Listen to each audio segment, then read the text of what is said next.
Welcome to my class. नमस्ते student.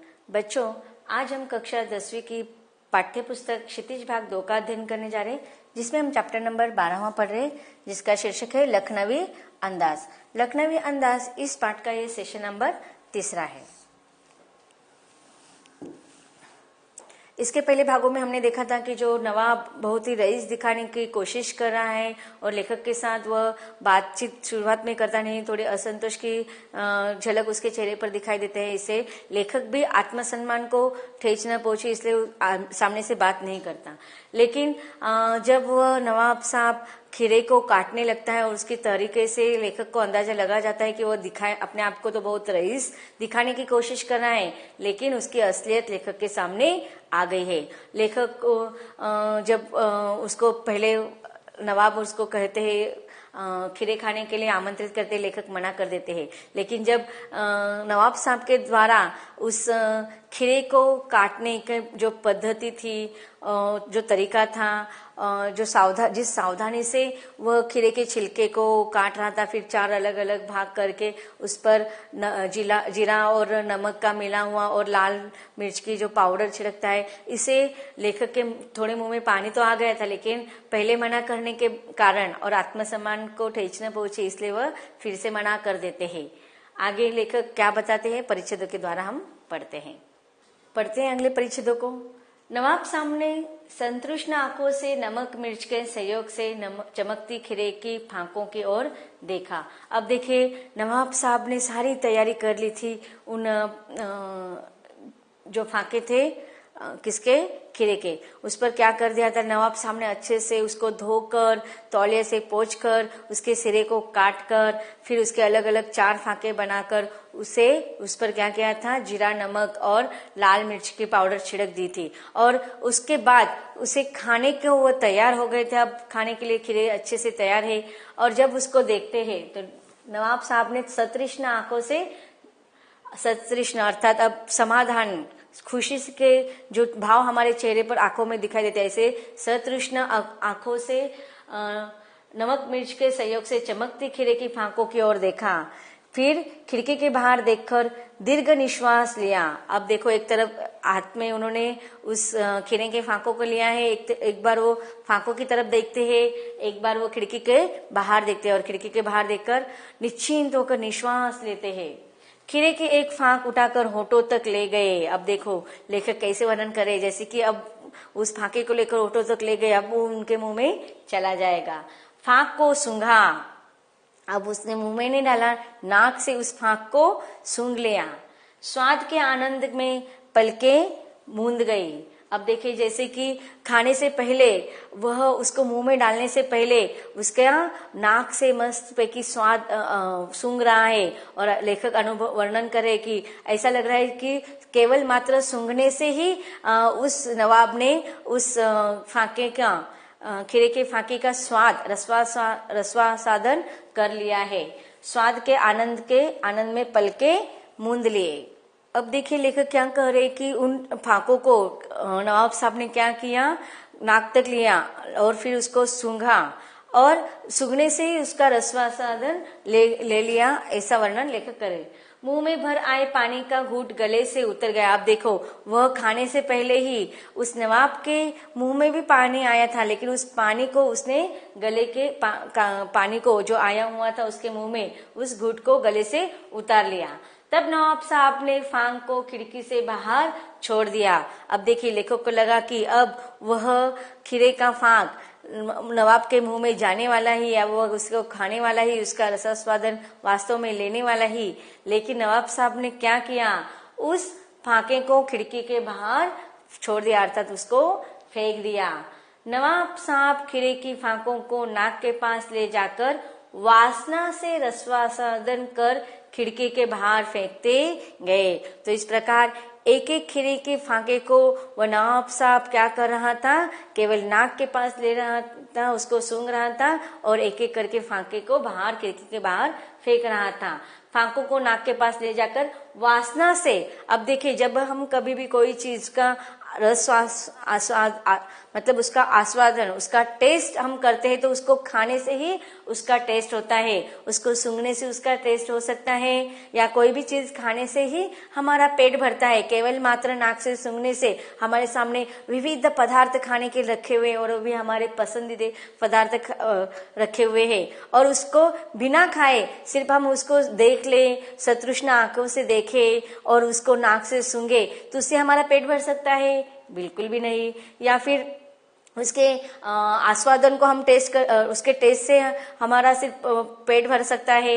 नहीं, उसके लिए हमें खाना जरूरी है, उसका टेस्ट लेना जरूरी है। लेकिन नवाब साहब ने उसका टेस्ट कैसे लिया? सिर्फ नाक के द्वारा उसको वास के द्वारा या उसको सूंघ लिया, और इस प्रकार वासना से केवल, मतलब खाया नहीं, उसको सिर्फ खाने की इच्छा का वासना उसने सूंघकर उसे फेंक दिया। तो यहाँ पर लेखक ये कहना चाहते हैं कि इतना शारीरिक श्रम उसने किया था, कितना कष्ट, तो कितने सावधानी से उसको काटा था, छिलकों को निकाला, फिर उस पर लाल मिर्ची, फिर जीरा और नमक मिला हुआ पाउडर छिड़का, और इसमें शारीरिक कष्ट करने के बावजूद भी उसने क्या किया? उसको फेंक दिया, और केवल कल्पना मात्र से उसने उसे खाने की वासना को अपने तृप्त किया। इस प्रकार से कल्पना मात्र से वह अपना स्वाद ले रहा है।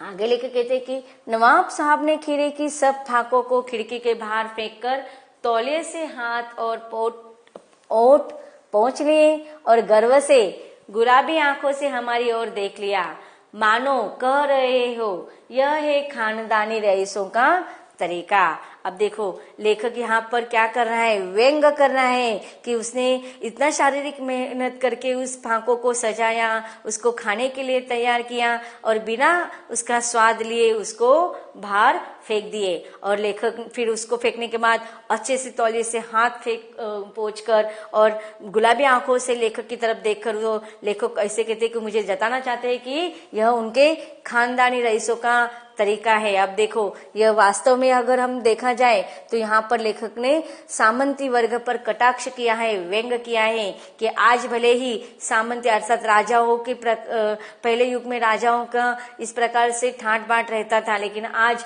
सामंती वर्ग, राजा वर्ग, बड़े वर्ग और सामान्य वर्ग यह सारे एक साथ हो गए हैं, उनके जीवन जीने की शैली समान हो गई है। और यहाँ पर लेखक कहते हैं कि वहाँ जो उसने जो व्यवहार किया है उस पर लेखक व्यंग करे हैं।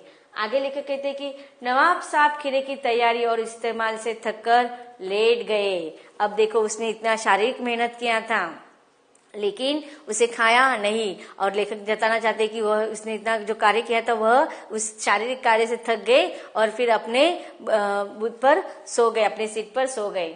हमें तस्लीम में सिर खम कर लेना पड़ा, यह है खानदानी तहजीब, नपासत और नजाकत। अब देखिए लेखक यहाँ पर कहना कि उसके सामने सिर झुकाना पड़ा उसके इस व्यवहार से, और वह ऐसे बता रहा है जैसे कि नवाब साहब के सामने लेखक ने सिर झुका लिया है, और वो लेखक को बताना चाहता है यह है उनके खानदानी तहजीब, नपासत और नजाकत, उसके तौर तरीके, उनकी आदत, उनके रहन सहन, यह सारी चीजें यहाँ पर लेखक कहते हैं कि वह बताना चाहता है लेखक को कि यह है खानदानी नवाबों का, सामंती वर्ग का व्यवहार। हम गौर कर रहे थे खीरा इस्तेमाल करने के इस तरीकों को खीरे की सुगंध और स्वाद की कल्पना से संतुष्ट होने का सूक्ष्म, नफीस और एब्स्ट्रैक्ट तरीका जरूर कहा जा सकता है, परंतु क्या ऐसे तरीके से उदर की तृप्ति भी हो सकती है? अब देखिए भले ही नवाब साहब ने केवल मात्र उसे सूंघने से उसका पेट भरने की डकार दे गई ऐसी कल्पना की है, लेकिन वास्तव में कैसे उसका पेट भरा था? नहीं, ये सिर्फ दिखावट थी, यह सिर्फ घमंड के वजह से केवल मात्र लेखक उसके सामने बैठा हुआ था, एक सर्वसामान्य सफेद पोष व्यक्ति उसके सामने बैठा हुआ था नवाब के सामने, और नवाब को घमंड था, गर्व था उसके रईसों की तौर तरीकों से, और इसलिए वो उसके सामने झुकना नहीं चाहता था। और खीरे जैसे सामान्य खाद्य पदार्थों को वो लेखक के सामने खाकर अपने एक झूठी शान को ठेस नहीं पहुंचाना चाहता था, इसलिए उसने बिना आश्वास के केवल मात्र कल्पना से उसका पेट भर गया है ऐसा दर्शाकर लेखक के सामने एक व्यंग्यात्मक रूप में हमारे सामने लेखक ने यह वर्णन किया है।